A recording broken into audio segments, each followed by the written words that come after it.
ഉലുവ, ഫ്രൈ ചെയ്യാൻ ആവശ്യമായ വെളിച്ചെണ്ണ, 1 ടേബിൾ സ്പൂൺ നാരങ്ങ നീര്, അരിപ്പൊടി,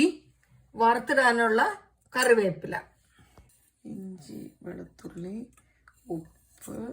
മഞ്ഞൾപ്പൊടി, മുളക് പൊടി, കറിവേപ്പില,